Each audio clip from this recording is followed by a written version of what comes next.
There is a family tree in American history that is not a tree at all, but a perfect, unbroken circle. This is the story of the bloodline that defied nature itself. Beneath the kitchen floor, they discovered the bones. Human, not animal.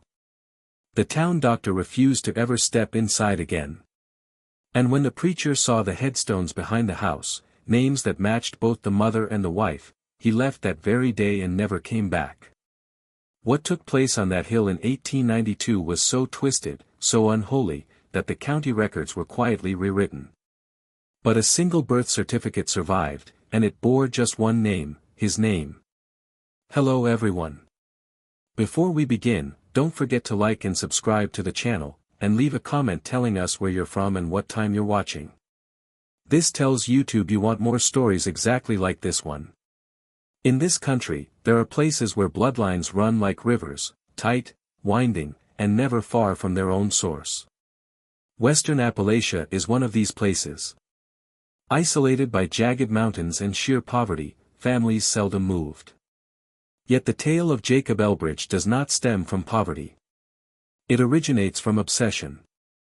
Deep within the Blue Ridge, in the winter of 1869, Jacob was born in a cabin.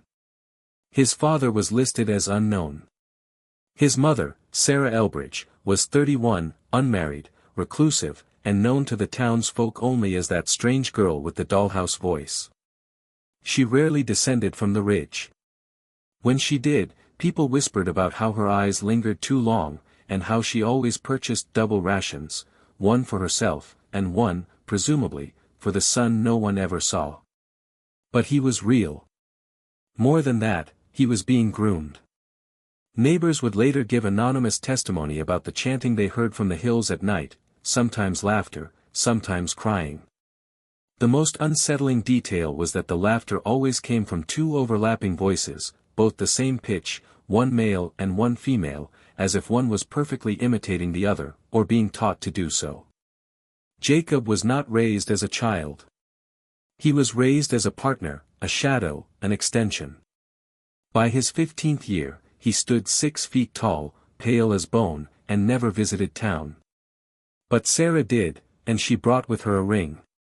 It was small, handmade, carved from the wood of the very trees surrounding their isolated homestead. The inscription, now preserved in a local museum, read, "To my life, from your birth." Not a gift from a mother. A gift from a wife.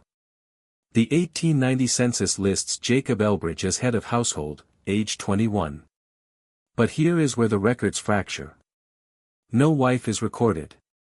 No siblings, no boarders. Just him. And one other woman, listed only as S. Elbridge, age 52. Relationship unknown. Not mother, not wife, just a presence. That very year, local surveyors noted that the Elbridge land had expanded. For neighboring families had sold their parcels within months of one another, all for far less than market value. Every one of them relocated without notice. Some say they were driven off by threats, or by something worse. They left behind their livestock, their tools, even their family Bibles. It was as if they had to flee immediately, as if something fundamental had shifted. And it had. Because that was the year Jacob and Sarah began constructing what would become known as the house with no rooms. It was not a traditional home. It was a labyrinth, 7 structures connected by narrow, winding corridors, with mirrors placed in unnatural locations and windows boarded from the inside. The mailman refused to deliver past the gate. He claimed the trees surrounding the property were not right, leaning inward as if they were growing towards something at the center. Locals started calling the place the womb. And Jacob, he began to be seen, walking the edge of town in his black coat, always barefoot, always silent. Children said he stared too long, that he didn't blink, that he smelled like perfume, specifically, her perfume. By the fall of that same year, Sarah stopped appearing entirely. But Jacob began referring to someone, again and again, as, my beloved.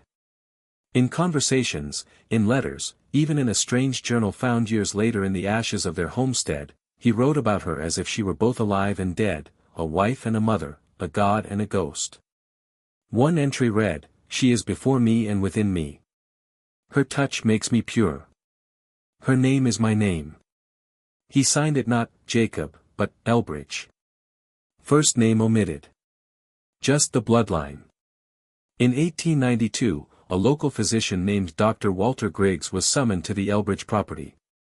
No one knows who sent the letter, only that it was written in perfect cursive, inked in a dark, rust-colored brown, and sealed with wax pressed by what appeared to be a human tooth. Dr. Griggs was hesitant, but curious. He had long been skeptical of the rumors, dismissing them as backwoods gossip. But what he witnessed that night would haunt him until his dying day. His notes, discovered after his passing and now locked in a university archive, are sparse but chilling. He wrote of an upper room filled with dolls made from animal bones and dried corn husks, each one bearing the same face, Sarah's. He described narrow hallways lined with portraits, all of the same two people, but aged to show their faces at different stages of life. In one, the woman appears as a teenager, the boy an infant. In the next, she is middle-aged and he a young man. But in the final portrait, they are shown as husband and wife, standing hand in hand, with identical eyes and mouths sewn shut with thread. But what he found beneath the house is what broke him. A root cellar had been expanded, almost tunneled, into the earth. What began as a pantry deepened into a passageway of packed dirt and scorched beams. At its end, a crude chapel. And in the center, a bed. Upon it lay the skeletal remains of a woman, veiled in lace, her hands folded over a withered bouquet. Above her, painted crudely in what Griggs believed was dried blood, were the words, "The bride returns when the sun is ready." Griggs fled without taking further notes. He never returned, never spoke publicly, and when pressed, claimed he had seen a union not blessed by God nor man. What the town did not know was that by the time he entered that house, Sarah Elbridge had been dead for over a year. But Jacob never buried her. Instead, he preserved her. He maintained her, kept her body in a sacred space below ground, and continued to refer to her in writing and conversation as both his mother and his spouse. By the late 1890s, Jacob Elbridge had become less a man and more a myth. Stories spread like wildfire through the region, whispers of chanting heard through the trees, sightings of a pale figure walking in circles at dusk, and the persistent belief that the Elbridge bloodline had violated some cosmic law. But in 1898, something changed. A fire. No one knows how it started, but it moved fast. Too fast for the local soil, which was notoriously damp in summer. By the time neighbors arrived, the house was gone. Or rather, it had collapsed in on itself. The womb, as it was mockingly called, had become a grave. What they found in the ruins shocked even the most skeptical. 3 bodies. The first was easily identified as Jacob. His spine was severely twisted, his arms crossed over his chest, his teeth filed down to sharp points. Around his neck was a rotting cord of braided hair. Sarah's hair. The second was Sarah herself, still in the same pose on the chapel bed beneath the house. Her skin had been treated with some kind of resin, her eyes covered with small white stones. One hand rested on a Bible, the other clutched a lock of Jacob's hair. But the third body, charred and malformed, smaller, was unaccounted for. It appeared to be a child, but with adult proportions.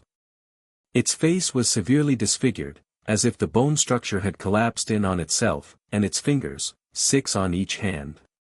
No records existed of another person living there. No woman had ever been seen entering the property. But what unsettled the coroner most wasn't the extra digits or the deformities. It was the jaw. The third body's jawbone matched Jacob's almost perfectly.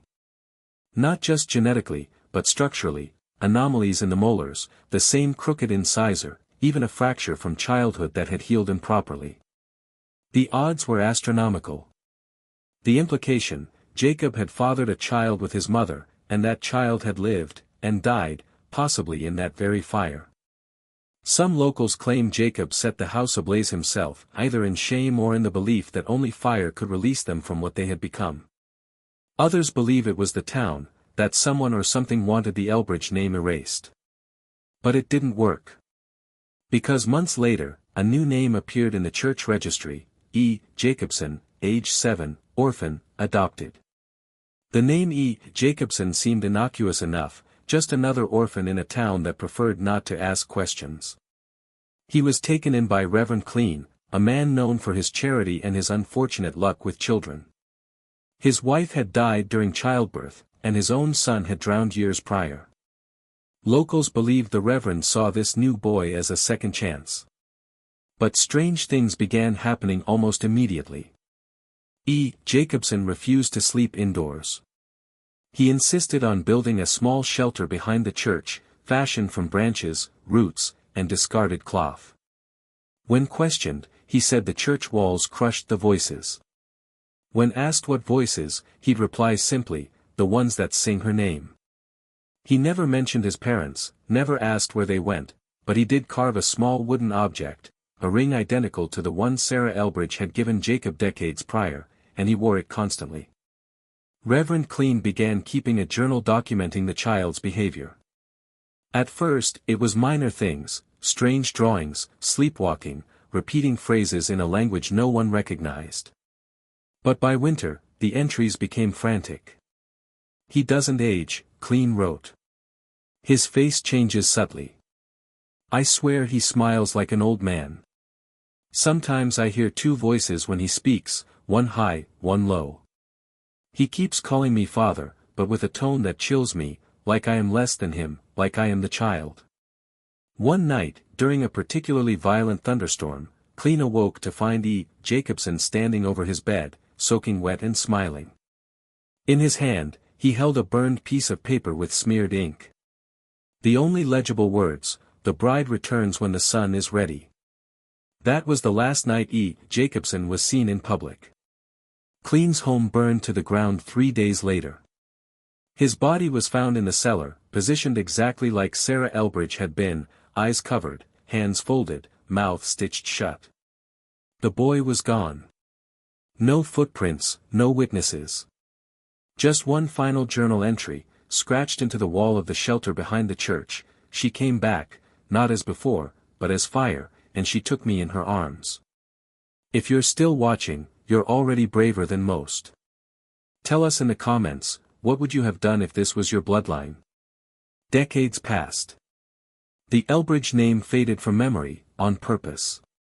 Locals began referring to that ridge as the burned place, a name their children learned not to ask about. The church records where E. Jacobson had been written were mysteriously lost in a flood in 1911. But trauma, even when buried, has a way of blooming underground. In 1934, a government surveyor named Lewis Penn was sent to document old land titles for a rural electrification project. He was thorough, obsessive even. He wanted to map everything, every stone wall, every broken fence. And that's how he found it. At the top of a long overgrown ridge was a well. At least, that's what he thought, until he removed the rotten wood covering it and found stairs instead. Spiral stairs, carved from stone, leading down into total darkness. Penn was not a superstitious man. He carried a flashlight, rope, and a revolver. He descended alone. His personal field notes, later recovered from his abandoned vehicle, describe a winding descent into what he called a room that feels older than the land around it. It was circular, with walls covered in mirrors, each cracked down the center, but positioned to face each other endlessly. In the middle sat a wooden chair, small and child-sized. And on the walls, painted in faded red, again the phrase, "The bride returns when the sun is ready." Next to the chair lay a ring. Penn picked it up, described it in detail: wooden, carved, identical to the one from the Elbridge archives. But what disturbed him was the name burned into the inside, E. Jacobson. He tried to leave, but something followed him. That's what he wrote in the margins of the notes, in increasingly frantic handwriting. "It knows my name. It's watching through the mirrors. She's here." Then, nothing. His flashlight was later recovered, found in the woods 5 miles from the ridge, batteries intact. His revolver was discovered in a creek, rusted but loaded. Penn was never seen again. To this day, locals refuse to hike that ridge. Hunters say the birds won't fly over it. And some say that on windless nights, if you stand quietly, you'll hear something echoing from beneath the earth, two voices, one male, one female, singing the same name. There are families in American history whose sins are recorded in court documents, newspaper clippings, and death certificates. But the Elbridges are not one of them. Their story lives in whispers, in burned journals, and in the buried guilt of a town that tried to forget. But forgetting does not mean erasing. In 1979, a graduate student from the University of Virginia, researching folklore for his dissertation, stumbled across the name Jacob Elbridge in a faded newspaper tucked into a church Bible for preservation. The article was brief, just a single sentence: J. Elbridge, presumed dead in the fire, 1898. No kin. But the student, intrigued, dug deeper.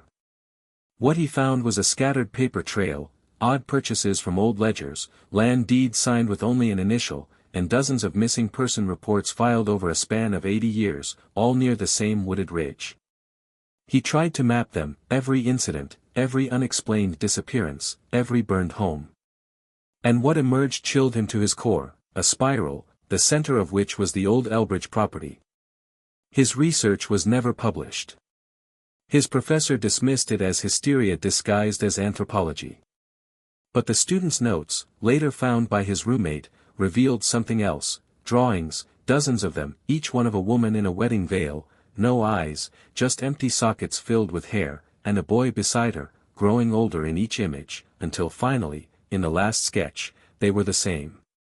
A man and a woman, hand in hand, with mouths sewn shut and a ring on each finger. One final note sat at the bottom of the folder, handwritten and seemingly scrawled in panic. The line never broke. The blood runs backward. She marries what she births and he births what he marries. In 1981, the student vanished on a hiking trip near that same ridge. His body was never recovered. Only his camera was found, its final photo showing a shadowed figure in a white dress, half hidden behind a crooked tree. Some say it was a prank. Others say it was her. But those who've lived long in that region, they never speak her name, never walk the ridge, and never wear rings carved from wood. Because the Elbridge legacy isn't a family tree. It's a circle, unbroken, eternal, rotating in silence beneath the roots of America.